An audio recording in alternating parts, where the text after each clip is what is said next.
Evolución 2021 con Claudia Asunzolo Rivera. Un espacio para ti, porque nuestra misión es la evolución humana. Aquí en Pasión Radio, seduciendo tus sentidos.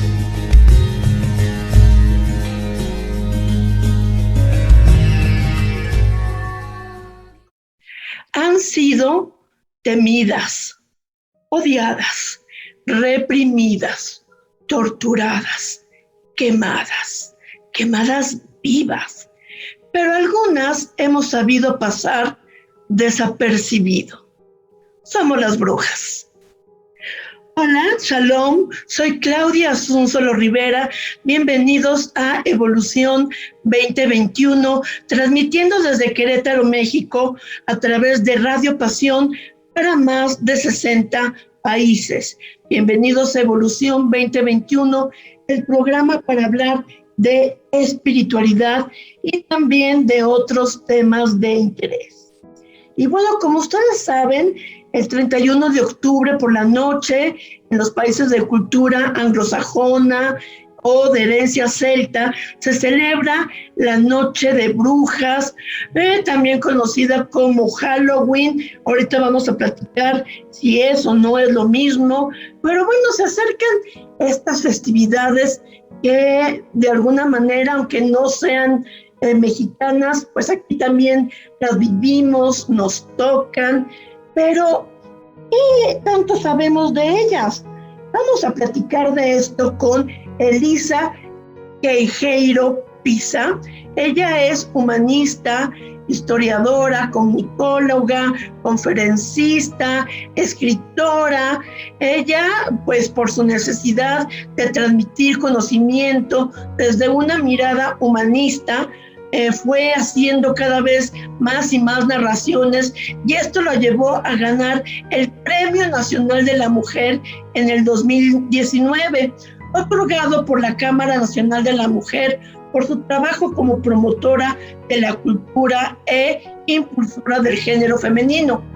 Elisa es una figura mediática sin lugar a duda. Su pasión por compartir historias que inspiran la ha llevado a ser considerada una narradora de historias de las favoritas de México. Elisa Queijeiro es autora del libro Las hijas de Eva y Lilith, y lo que ya no sabes que la voy a volver a invitar para marzo, para que nos platique de este libro tan interesante. Ojalá que así como tuve la suerte, el honor de que aceptara la invitación para esta ocasión, pues para marzo también. Elisa, ¿se podrá? Claro que sí, preciosa. Ya sabes que yo feliz de platicar contigo y con toda la gente que te escucha. Al contrario, la honrada por la invitación y agradecida soy yo. Así que muchas gracias y qué padre que vamos a hablar de este tema. Está padrísimo, estoy segura que sí. Gracias nuevamente por aceptar esta invitación. Elisa, ¿por dónde empezamos? Creo que me gustaría empezar.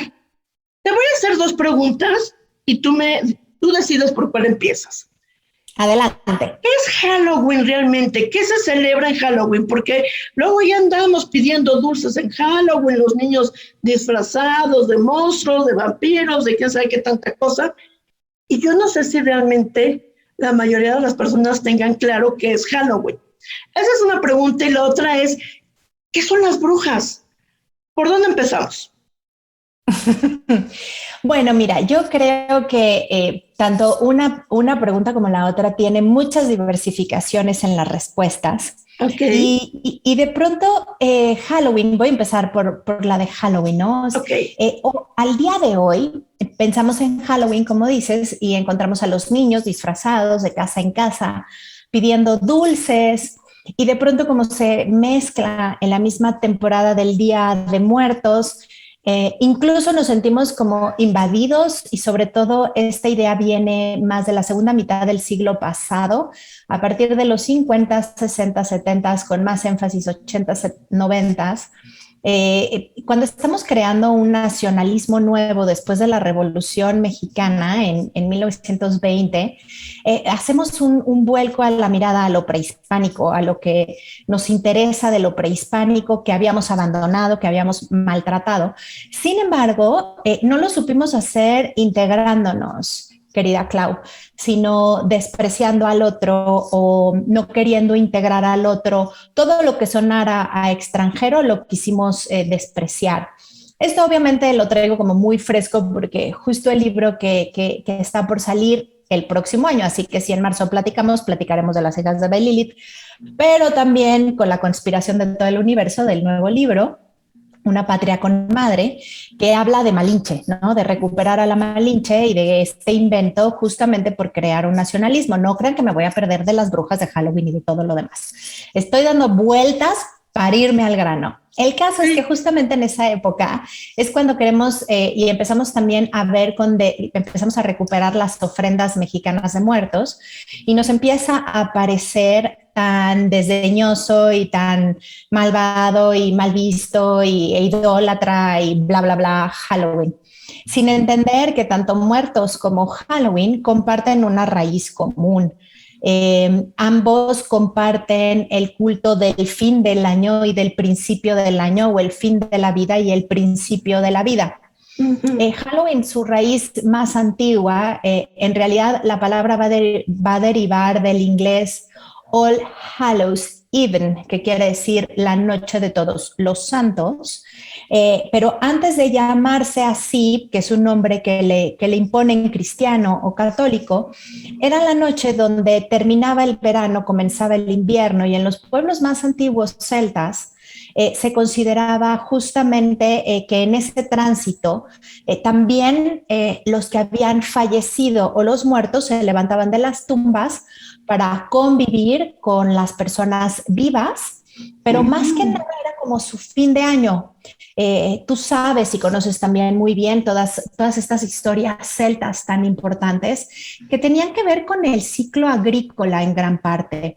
Imagínate para los pueblos ancestrales, sin importar el continente, lo que significaba que de pronto la noche se hiciera más larga, más fría.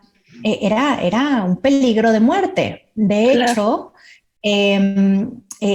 la idea de las fogatas y de bailar alrededor de las fogatas, bueno, evidentemente se prendía, eran fiestas paganas, y aquí hay que explicar algo: pagano no es malo, de pronto pasa a nuestro colectivo como la idea de que pagano es negativo. Pagano significa pueblo. Y las fiestas paganas del pueblo. Así es. Las fiestas paganas, Niclau, lo que significaban eran estas fiestas que eran importantes para el pueblo, y el pueblo a qué se dedicaba: a la agricultura. Entonces era dar gracias por todo lo que había sucedido y pedir porque el próximo ciclo fuera así, que el invierno fuera también leve, y entonces se prendían estas grandes fogatas, y desde tiempos muy, muy antiguos, para que aquellos muertos que venían a visitar no se sintieran tan alejados en su descomposición física, se jugaba con los niños a que se disfrazaran de esos muertos, ¿sabes? Entonces, por eso los niños de alguna forma se disfrazaban, se comían, se trataba de, se hacían ciertos, más que sacrificios, eran los animales de granja como los pavos o las cabras que no pudieran resistir el invierno. Justamente también se comían en este festín, se hacían cervezas o bebidas tipo cerveza, como fermentadas, y era la gran fiesta del Tule. Se incendiaba este árbol que se había elegido de manera especial, y entonces convivíamos los vivos con los muertos, ¿no? Lo digo en plural porque todos los pueblos hemos estado en relación con la muerte, y quienes le generamos una idea negativa, temeraria, principalmente es a partir de la incorporación radical del catolicismo, donde se crea el infierno, ¿no? Quiero preguntarte algo. Bueno, sí, decías del catolicismo por esta idea del infierno. Estamos hablando de la Europa, ¿de qué época más o menos? Ok, estamos hablando de la Europa premedieval y medieval, es decir, hasta los años 1200, 1300, o sea, en el por ahí del siglo XIII, porque después prácticamente quedan sí como estas fiestas paganas, porque definitivamente el catolicismo no puede borrarlas por completo, la iglesia cristiana no puede borrarlas por completo, porque de hecho estas fiestas van a pasar con un énfasis muy, muy fuerte América, a Estados Unidos, cuando llegan los irlandeses, las colonias inglesas, etcétera, es que viene incorporado en estas raíces sajonas estas tradiciones. Lo que hizo la iglesia, y ahí es donde se vuelve como común con muertos, es que cuando se dio cuenta que esta noche era tan importante, ellos lo van a creer, lo van a convertir en la noche de todos los santos en lugar de la noche de los muertos o Ok. la última noche. Y ahí de la noche de todos los santos católica, es que entonces se va a crear en inglés All Hallows Even, que deriva en Halloween. Ok. Finalmente, el Día de Muertos. Perdón, y tú me interrumpes, corazón, porque luego me No, no, voy como no, hilo de media. tú síguete. Tú síguete. Nada más quiero hacer una pequeña acotación. Hablábamos de las fiestas paganas con las fiestas del pueblo, eh, que no pertenecían además a la Iglesia Católica, ¿no? Así es. Y que la Iglesia Católica de alguna forma trató de, esta y muchas otras, ¿no? Trató Sí, de, ¿cómo decirlo?, de borrar, de prohibir. poniendo en su lugar festividades propias de la Iglesia. Así es. Cuando la Iglesia Católica empieza todo su proceso de más de evangelización y de radicalización, donde ellos tienen la verdad y no permiten otras festividades, la manera de hacerlo se vuelve sumamente, bueno, por un lado es impositivo y por otro lado es supersticioso. Entonces, todo lo que tenía que ver, por ejemplo, esta idea del diablo con cuernos y con cola y mitad cabra y demás, viene del dios Pan, que Pan significa, en la raíz latina antigua, significa todo.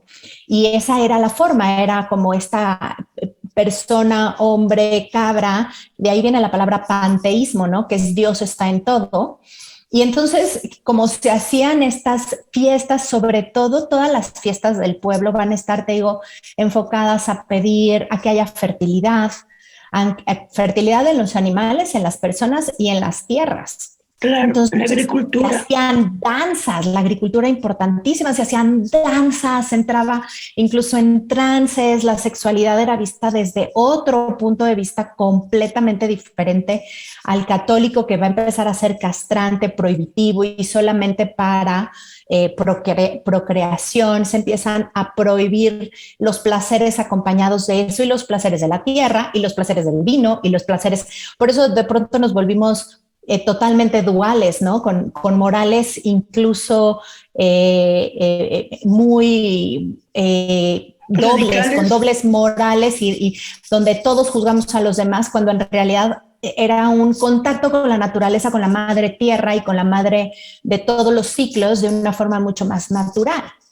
Entonces, lo que va a pasar en Europa conforme la iglesia se extiende es que todas estas festividades, y después va a pasar en América también, las va a muchas veces a querer prohibir, ¿no? Por supuesto sabemos que surge la Inquisición, etcétera, como para acabar de manera incluso violenta con las mujeres que tenían estos poderes que eran terribles, que en realidad eran conocimientos de plantas, conocimientos de curación, utilización de la intuición, inteligencia superior, o sea, todo eso era amenazante, o sea, el inicio de la Inquisición es el inicio de la prohibición de la naturaleza, Clau, del vínculo con la naturaleza, que justamente es como esta energía tan femenina, es lo femenino, no estoy hablando necesariamente de mujer. De ahí va a empezar después la violencia a la mujer, o sea, va a ser un tránsito después a la violencia y a que se instaure de alguna forma el patriarcado y también desde una radicalización religiosa lo que va a ser la Inquisición. Pero si nos vamos a Halloween, igual que a muertos en México, La iglesia, cuando hay festividades tan fuertes, lo que hace es fusiona, no puede prohibir. No hay manera que dejáramos nosotros de poner ofrendas, no había manera que se siguiera viviendo, por ejemplo, la evolución del Día de Reyes, de la Candelaria, de todas estas tradiciones que tienen un ancla católica y de la Iglesia Católica, igual que Halloween. En realidad son fusiones de estas fiestas paganas con ciertos elementos que se fueron incorporando católicos. Entonces se seguían prendiendo velas en All Hallows Eve, se seguía festejando a los niños y se seguía hablando de todas esas personalidades santas que habían muerto y que venían a visitarnos esa noche, o sea, como muertos, como la festividad de muertos, ¿no? Nada más que nosotros le agregamos el copal y le agregamos el cacao y el chocolate, y mientras eran calabazas en Estados Unidos, bueno, aquí era igualmente piloncillo o flor de cempasúchil. Pero tanto el origen de Halloween como el origen de muertos es la transición de una fiesta pagana con elementos católicos impuestos por la iglesia después de una colonización. Es justamente ese es el origen, corazón. Entonces, las dos tradiciones hablan de esto, hablan de los seres ya fallecidos, los seres desencarnados que vienen a visitar a los que todavía seguimos aquí. Exactamente. O sea, el fondo es el mismo. Es el mismo, y al final, si te fijas, nosotros logramos, allá se hace más a manera de broma, y si no te hago pero se disfrazaban de muertos los niños. O sea, ancestralmente se disfrazaban de muertos para que el muerto no se asustara. Uh-huh. ¿Okay? No se sintiera fuera de lugar. Ajá. Y se ponían estas calabazas, se vaciaban y se ponían afuera con una vela, que también hay una parte de la tradición que se conoce driuda, donde se ha querido narrar esta parte del sacrificio que se hacía de ciertas doncellas, y si la familia ponía la calabaza con la vela afuera, entonces estos sacerdotes pasaban y decían ya se había ofrecido una doncella, pero la verdad es que esas tradiciones también son cuentos sobre el cuento que se ha querido inventar para seguir prohibiendo estas tradiciones del pueblo. A ver, sí quisiera platicar un poquito de eso, que nos explicaras quiénes son los driudas y sí, ¿por qué de repente está como satanizado entonces Halloween? ¿Por qué de repente se le vincula hasta con algo satánico, no? ¿A raíz de qué o por qué empezó a suceder esto? Mira, son fanatizaciones de mirada cristiana, porque incluso la idea del diablo y de Satán y demás, la idea que nos llega ya a nosotros son ideas noveladas que no encontramos tampoco como tal en la Biblia. Por ejemplo, las típicas imágenes del infierno pertenecen más a la creación de Dante Alighieri en la Divina Comedia que si lo buscáramos en la Biblia. Uh-huh. Sin embargo, la historia que te digo que se cuenta sobre los driudas son los primeros pueblos bárbaros o sajones. Y lo que se cuenta en relación a esto es que ellos hacían en esa última noche del otoño, principio del invierno, se hacían a su dios sacrificios humanos, y que estos sacrificios corrían, sobre todo eran o de niños o de doncellas que se les exigían a las familias del poblado a entregar. Y entonces recorrían estos sacerdotes las casas, y la casa que pusiera esa vela afuera con una calabaza para que también se apagara, los sacerdotes pasaban de largo y decían que ya se había dado alguna doncella, y que después todos los sacrificados en esas hogueras desfilaban por la noche cual almas en pena. Y entonces se trata de buscar como una raíz símil entre esa y Halloween, pero en realidad Halloween pertenece a la fiesta del Tule sajona posterior, que es toda esta que les acabo de narrar, que se va a convertir en All Hallows Eve, y de ahí a Halloween. Entonces, la idea de que como es una noche oscura, es una noche del demonio, es una noche terrible para todos nosotros, etcétera, son estas. Acuérdate que cuando empezamos a creer algo, que le ponemos un ancla en el miedo, nos ayuda a controlar. Y sobre todo a nivel, digamos, de control de la gente ha sido históricamente la religión o la iglesia o el Estado quienes han controlado a partir del miedo. Y se entiende que haya pasado así. O sea, ¿por qué las mujeres fuimos perdiendo nuestra confianza histórica en los poderes que tenemos, que no son poderes que nos van a hacer volar, que cuando hay tráfico quisiéramos?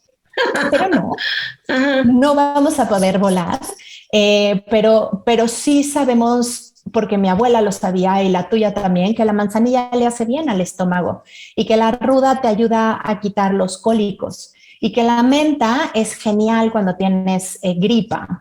Y era el conocimiento, Clau, de las plantas, era sanar desde las plantas y también comprender los ciclos de la luna. Por eso las brujas están relacionadas o después le dicen, ay, es la noche de brujas. O, bueno, a ver, es que todas las mujeres estamos relacionadas con la luna desde nuestros ciclos, porque somos cíclicas de 28 días, ciclos igual que la luna. Lunares.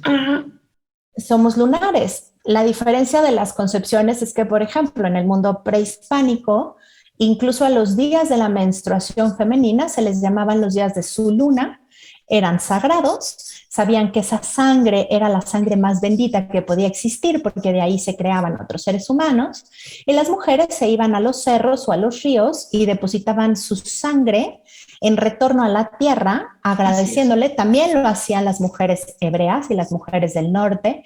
¿Por qué? Porque se sabían agradecidas por ser mujeres, por sangrar y por ir en comunión con la luna. Así es, sí. Las mujeres, su menstruación se la entregaban, se la brindaban literalmente a la tierra como una manera de nutrirla, ¿no? Así es. ¿En qué momento, Elisa, pasamos de eso, de considerar nuestro periodo, nuestra menstruación, nuestra luna, a decir, ay, no, ya estoy menstruando, qué horror? ¿En qué momento? Es tremendo, ¿no? Yo que tengo adolescentes que ya empiezan, porque te das cuenta como mamá, bueno, ya son casi adultas jóvenes, como mamá te das cuenta que si impones no hay manera, que la información tarde o temprano tienes que confiar que también les va a llegar de otra parte, pero en las típicas de, ay, la menstruación, ¿no? De la menstruación, la verdad es que nos compramos lo que los hombres quisieron decir sobre nuestro periodo. Tiene que ver de nuevo con el poder femenino y los rezos más fuertes de las mujeres estaban invocados o estaban realizados cuando tenían su luna. Por ejemplo, los pueblos Lakota, las mujeres en el norte de América, tenían un tipi especial donde se retiraban esos 3-4 días a rezar por su luna, a meditar. Y en esos rezos pedían por comida para la tribu, pedían por tener un hombre, una pareja, por ser fértiles si ellas no habían podido tener hijos. Y los hombres respetaban ese momento, igual que los hebreos tenían cuando iban caminando, las carpas rojas, ¿no? Y igual aquí. Lo que pasa es que cuando la religión y los orígenes religiosos pasan a ser de la diosa y de la tierra, justo en esta transición a ser la religión de un dios y de los hombres, y pasamos de la cultura a la civilización, estoy hablando de los romanos antes incluso de ser católicos, ¿eh? O sea, los romanos es una imposición masculina sobre la cultura. La cultura es caos, es creación, es lo femenino, es esta madre tierra que da, es esta mujer diosa que lo mismo es cuna que sepulcro, porque eso es la tierra. Claro. Una para raíces, sepulcro para los muertos. Y cuando llega el proceso apolínico, cuando llega el proceso griego, se vuelve civilizador, griego y romano, sobre todo romanos después, se vuelve civilizador, ordenado, de leyes, donde toda la cultura empieza a ser desvinculizada por la civilización y lo femenino por lo masculino, que, ojo, necesitamos civilización y cultura, necesitamos caos y orden. La cosa es que se nos fue la mano, mi reina. Siempre entonces, se nos va la mano. La humanidad ha vivido una eterna lucha por tratar de encontrar el equilibrio, sin haberlo logrado todavía, ¿no? Entonces pasamos del matriarcado al patriarcado, pasamos de la Edad Media, todo es teológico, al humanismo, del renacentismo, y siempre estamos pendulando, ¿no?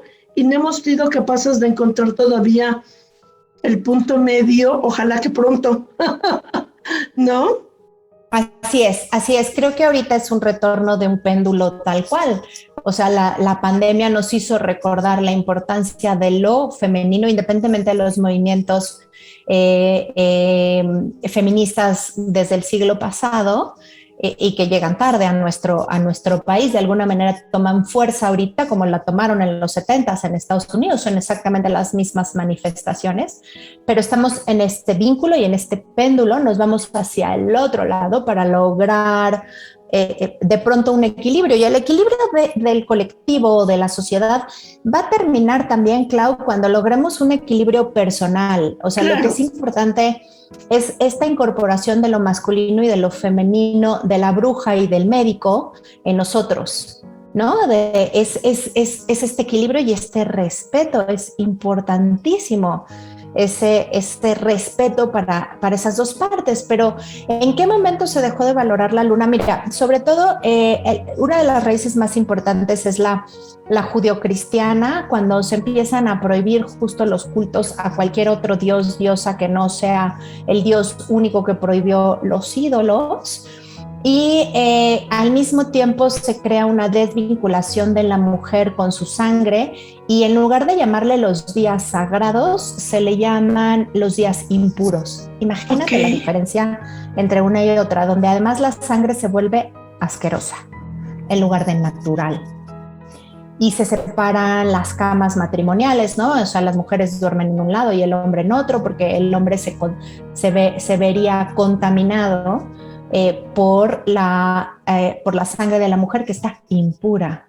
Entonces imagínate que conviven dentro de las casas considerando que cada 28 días son impuras y que no puede, y ojo, porque esa radicalización no se ha eliminado por completo, o sea, todavía hay grupos ortodoxos judíos que así lo consideran, ¿no?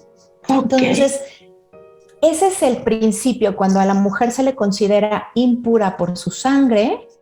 Y después, si esto lo cruzamos con la radicalización católica, cuando se le prohíbe a los sacerdotes tener familia, cuando se impone el celibato, que pues si nos vamos a la neta, Jesús nunca habló de celibato. Claro. Ni en la Biblia se habla de celibato. El único que lo menciona, jamás. El único que lo sugiere y lo menciona como sugerencia es San Pablo. Porque dice, quien se dedique a la palabra de Dios va a estar tan dedicado que no va a poder atender a una familia. Es deja todo y sígueme. Pero es una sugerencia, o sea, no es una obligación. Entonces, ¿qué pasa con la iglesia en este siglo? Primero pasa por 1200 y luego unos años después se vuelve a volver obligatorio. Estamos hablando de mediados de la Edad Media, donde la iglesia les impone a todos los frailes, párrocos, sacerdotes, obispos, arzobispos y por supuesto el Papa, se prohíbe el tener una familia. Se impone el celibato, y lo que les sucede a ellos en ese momento es que por más que les impusieras el celibato, la mujer no deja de ser atractiva, no deja de ser poderosa desde su sexualidad, los atributos que el mismo Dios nos dio. Claro. Pero no podía, si ellos no podían controlar sus impulsos sexuales, ¿quién iba a tener la culpa? Las mujeres. Y entonces, en esta radicalización... Exacto. ¿Y quién más? No. Exacto, y va a ser en ese tiempo entonces cuando se va a crear el bestseller de la Edad Media y el libro que más se vendió después de la Biblia, que va a ser el Malleus Maleficarum, o el Martillo de las Brujas, que va a estar avalado por el Papa Inocencio VIII, y que lo escriben dos dominicos, que es Henry Kramer y Jacob Sprenger, y donde ahí te narran por qué ya la Inquisición estaba prácticamente desapareciendo. La Inquisición había sido contra, digamos, las sectas cristianas que no siguieron el catolicismo, pero que creían en Cristo, cátaros, valdenses, etcétera. Y ellos escriben este libro y lo que dicen es que hay una herejía peor que las todas existentes, y es la herejía de las mujeres, y es la herejía de las brujas.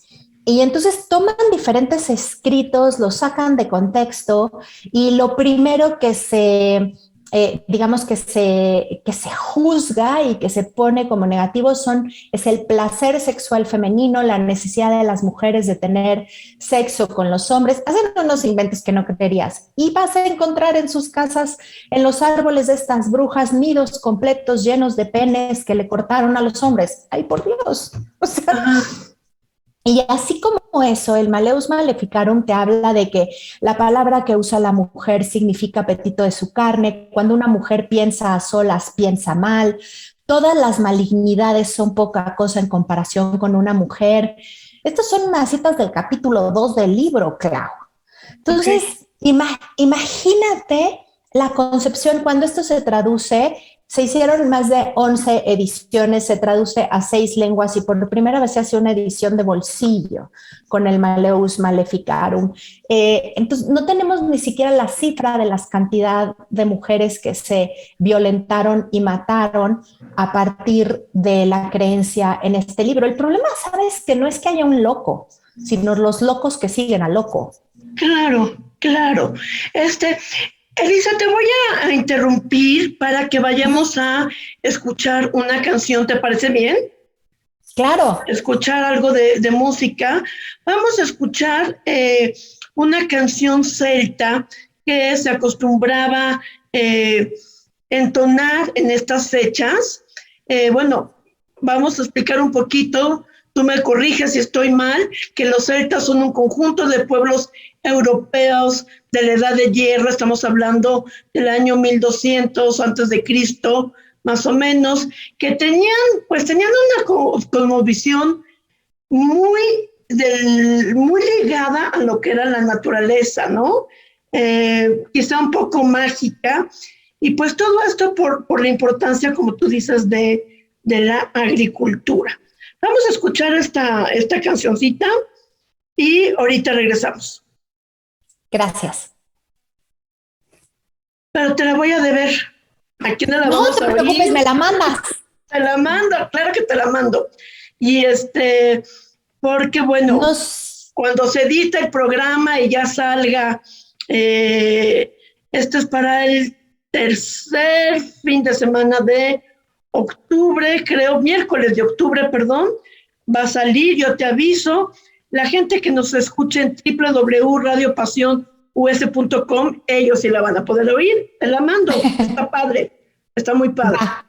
Me va a encantar, claro que sí, corazón. Oye, me dice que nos quedan 3 minutos de tiempo. ¿Nos También vas a te dice a ti.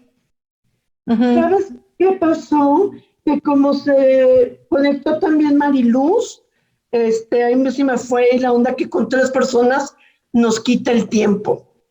Entonces, ¿te quieres volver a conectar? ¿Quieres esperar? ¿Quieres mandarme otra liga para la segunda parte? Con la misma liga te va a sacar, nos va a sacar ahorita, de hecho, y pero yo con la misma liga, ¿me haces el favor de volverte a conectar? Claro. ¿Sí? Sí, porque nos va a sacar. Entonces, nos va a sacar. Es más, creo que nos podemos salir y volver a meter y a lo mejor arranca de cero, sí, ¿no? Sí, y más porque te digo, es la misma liga. Ok, entonces ¿sale? Si quieres nos salimos. Nos vamos saliendo. Ok, gracias. Ahora, eso sí, ¿qué? Me tardo como 5 minutos porque se tiene que rebobinar, se tiene que guardar. Muy bien, muy bien. ¿Vale? Yo espero, no te preocupes. Ya. Ok, muchas gracias. Estoy de regreso, soy Claudia Asúnzolo Rivera, esto es Evolución 2021 y estoy platicando con Elisa Queijeiro Pisa. Ella es humanista, historiadora, comunicóloga, conferencista, escritora, bueno, un montón de cosas, una mujer sin duda muy interesante, platicando aquí el famoso Halloween y de las brujas. Y entonces ¿quiénes somos las brujas? Perdón, ¿quiénes son las brujas? Mira, si nos vamos a quienes quemaban, a mí que me digan quién se libraría. Ahí te va.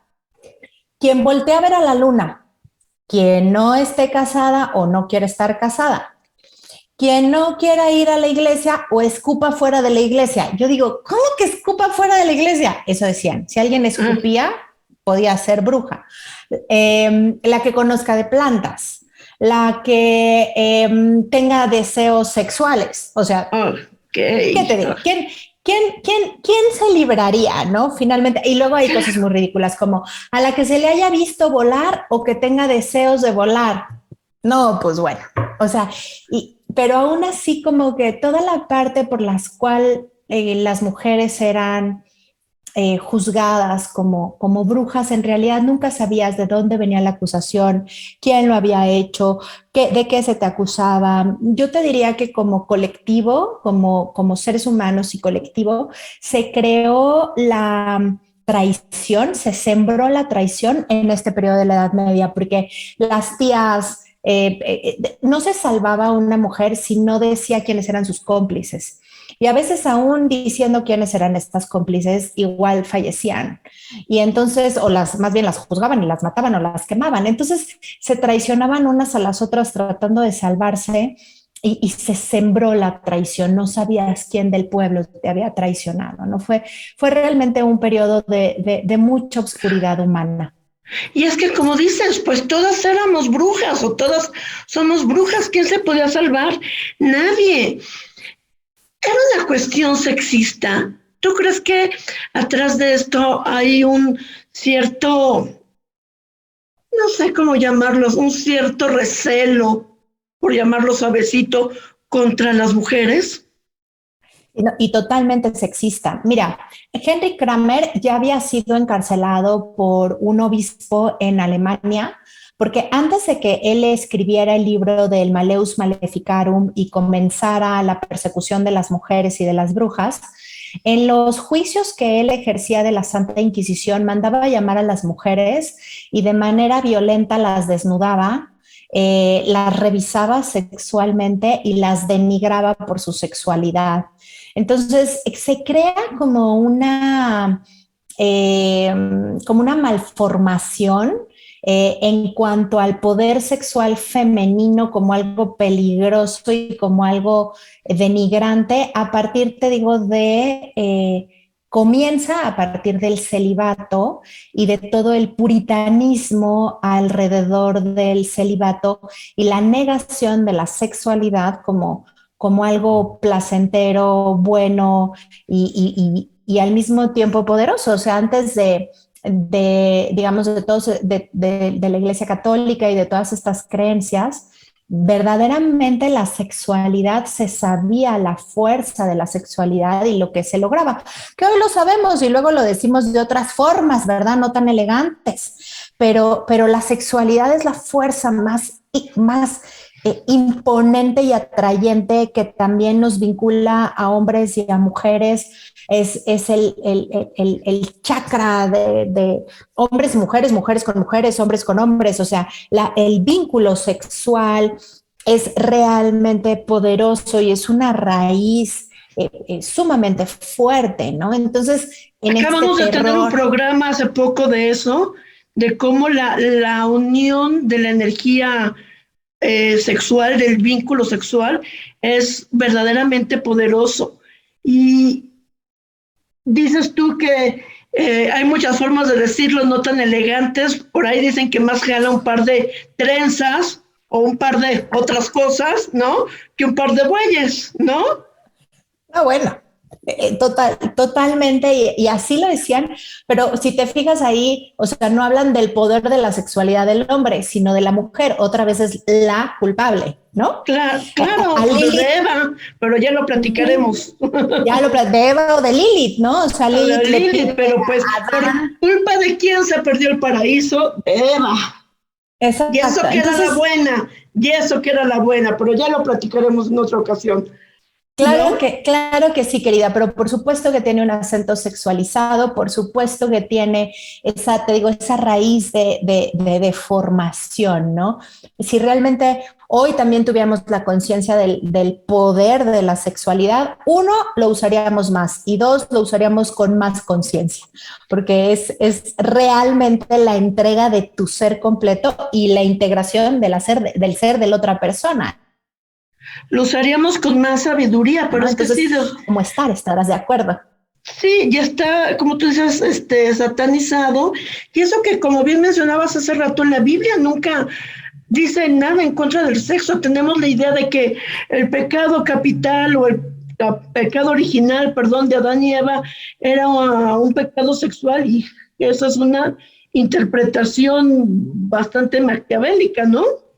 Bueno, totalmente, ¿no? Está totalmente desregulada. Pero bueno, así es, y esa fue realmente también gran parte de la raíz del ataque a la mujer, ¿no? Desde un hombre muy afectado sexualmente, que fue Henry Kramer, y su propia historia, y otros sacerdotes lo Ya, demuestran, pero después era brillante y logró convencer a través de su libro. claro. ¿Hasta cuándo se dejaron de quemar mujeres por brujas?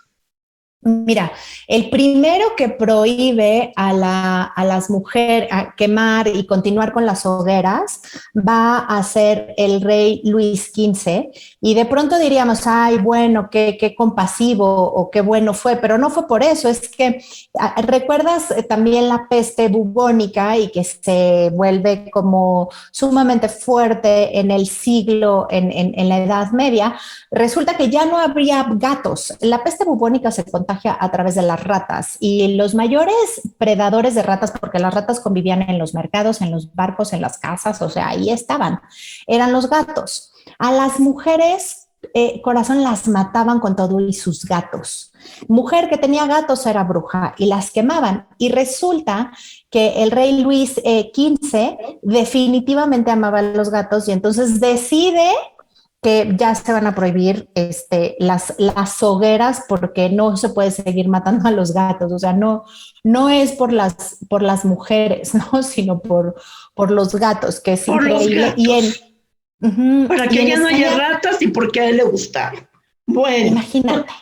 Y Ajá. todavía se registran, o sea, las últimas hogueras van a ser en Francia en 1669, Salem 1692, Inglaterra 1712. Y España todavía hay quema de mujeres en 1789. O sea, estás hablando de ya entrado el siglo, casi terminando el siglo XVIII, comenzando el siglo XIX, ¿no? Es increíble. ¿Habrá manera de saber cuántas mujeres murieron quemadas? Mira, la verdad es que se ha buscado mucho ese dato y una de las cosas bastante maquiavélicas de la Inquisición es que llevaban el registro de todo. O sea, pensaríamos que era como una muerte indiscriminada y ya, y no. O sea, si tú, fue el príncipe Felipe, antes de ser ya el heredero en funciones, abre, yo creo que hace unos 10 años, más o menos, o más, a lo mejor como 14, 15 años, abre los archivos de la Santa Inquisición Española por primera vez. Uh-huh. Entonces, esos libros tú los puedes ir a consultar y viene, o sea, pero quién, a qué pueblo llegaron, a quién mataron, a quién juzgaron, o sea, los españoles llevaban un registro de todo. De hecho, nosotros podemos conocer la conquista a través del registro de Hernán Cortés, aunque sea a través de Hernán, ¿no? Pero después a través de Sagún va a ser tremendamente importante porque son grandes recolectores de sus propias historias. Pero no hemos llegado a un dato. O sea, son cientos de miles de mujeres. Sí. Y de animales también, a los burros, a los gatos, etcétera. Era una verbena, había un negocio alrededor, se ponían en el centro de los poblados y se vendían cosas alrededor, la gente iba, es este famoso chivo expiatorio, ¿no? Ver en el otro quemarse las culpas, un lado bien oscuro, humano, que vale la pena ver, bueno, cómo va evolucionando, aunque pues todavía nos encontramos con cosas como como Afganistán, ¿no? Que de pronto nos verdaderamente crispan, nos vuelve a crispar, pero se nos olvida que en África lo siguen viviendo muchas mujeres desde hace mucho tiempo, ¿no? Entonces, y no importa si eso lo olvidamos, qué bueno que nos crispe para decir no, así no más violencia mira, justo termina como ese proceso de violencia a las mujeres también. Si te fijas, más allá de si a Luis XVI le gustaban los gatos, después va a venir la ilustración, Reina, y el proceso del razonamiento, más que eso va a romper el absolutismo, es decir, ya no va a existir un solo poder, iglesia, Estado. Y eso nunca pasó en Oriente. O sea, en Oriente sigue la iglesia vinculada o el poder religioso vinculado con el del Estado. Y entonces no hay una intermediación en Medio Oriente, perdóname, no hay una intermediación y entonces se radicaliza la ley religiosa, ¿no? Y esa es la Sharia, es la que marca el comportamiento social. Y en todo Occidente sí se rompió y sí se desligó a la iglesia y al Estado. Importantísimo. Okay. Importantísimo. Elisa, ya estamos llegando a la recta final de este programa. No sé si quieres agregar algo más, una conclusión.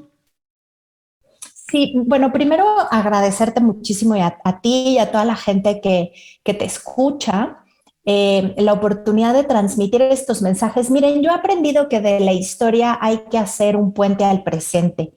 Es decir, ¿para qué conocemos el pasado y de qué nos sirve en el presente? Y yo creo que una de las cosas más importantes es que no nos dejemos llevar nada más por lo que creemos o por lo que nos han dicho, sin irnos realmente a las fuentes.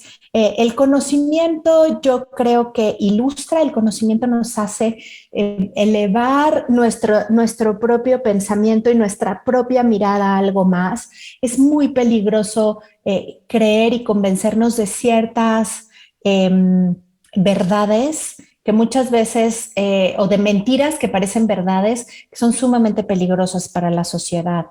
Entonces, ese sería mi mensaje, ¿no? Dejemos que la historia, así como muchas veces hablo de arte con placer y cultura con sentido, bueno, para mí el conocimiento sana. Y poder compartir este conocimiento con la gente es que nos sane como hombres, como mujeres, como sociedad, y que verdaderamente podamos respetar las creencias del otro y dejar de decir por decir lo que ni sabemos, ¿no? Eso. Creo que eso es muy importante. Muy importante. Elisa, muchísimas gracias. Ha sido un programa súper interesante, súper rico escucharte, como siempre. Y a ver si en marzo nos vemos. ¿Sí? Me va a encantar, preciosa. Te agradezco muchísimo. Gracias por lo que haces, por toda la comunidad de Querétaro y a todos los lugares donde llegas. Un abrazo inmenso a la tierra de mi abuela. Así que me encanta que hayamos dejado el Pisa, era de Querétaro. Entonces, un beso inmenso a la tierra de mi abuela, otro también para ti, un abrazo cariñoso. Gracias. Muchísimas gracias a todo mi equipo también de trabajo que me ayuda a coordinar estos espacios. Claro que te lo agradezco profundamente. Muchas gracias a tu equipo, claro que sí. Y también gracias a toda la gente que nos escuchó hoy. Muchísimas gracias por haberme acompañado esta semana, una semana más. Les quiero dejar un mensajito. Estamos en el mes de la prevención del cáncer de mama. Entonces, mujeres, por favor, tómenlo muy en cuenta. Hay varias instituciones que ahorita le están dando énfasis a ese tema. La medicina pública lo está haciendo, hospitales y médicos privados se están ofreciendo precios especiales. Hay que irse a hacer la mamografía, hay que aprender a hacerse la exploración uno mismo de los pechos, de los senos. ¿Y saben qué? Los hombres también deben explorarse sus pechos. Pasa muy poco, pero pasa. Yo tuve un caso cercano de un caballero, de un señor, de un hombre muy cercano que tuvo cáncer de pecho. Entonces también, y bueno, no es el mes del cuidado del cáncer de próstata, pero ya que le estamos haciendo recomendaciones a los caballeros, pues también ellos que se chequen su próstata. Ya es muy fácil medir el antígeno prostático a través de sangre. Por favor, hay que cuidarse, hay que hacer medicina preventiva. Bueno, pues muchas gracias. Acá nos encontramos la semana que entra. Soy Claudia Asúnzolo Rivera y me despido deseando que todos los seres, donde sea que estén, sean libres y felices. Listo. Muchas gracias, hermosa. Gracias a ti. Estamos en contacto. Claro que sí, cuídate mucho, por favor. Hasta luego, igual. Bye. Si puedes ahí después agregar de alguna manera o cuando lo publiques las redes o mi página. No, de una vez se me olvidó poner eso y de una vez siempre pregunto. Lo edito, no te preocupes. Okay. Vamos a preguntarte, Elisa, tus datos de contacto, por favor. Me encanta, muchas gracias. Por favor, acérquense. Mi página es muy sencilla, www.elisa.mx, Elisa con S. Ahí publico todos los podcasts que subimos y demás. Igualmente me encuentran en las redes como Elisa Queijeiro. Y tengo un podcast en Spotify semana tras semana, igual que en todas las plataformas, que se llama eCultura. Entonces, los invito a entrar a mi página otra vez, www.elisa.mx, y de ahí se pueden conectar al blog, se pueden conectar a los podcasts, se pueden conectar a las redes y bueno, mantenernos informados porque el conocimiento sí sana. Perfecto. Gracias, Elisa. Gracias, preciosa. Cuídate. Un abrazo. Bye. Cuídate mucho, bye.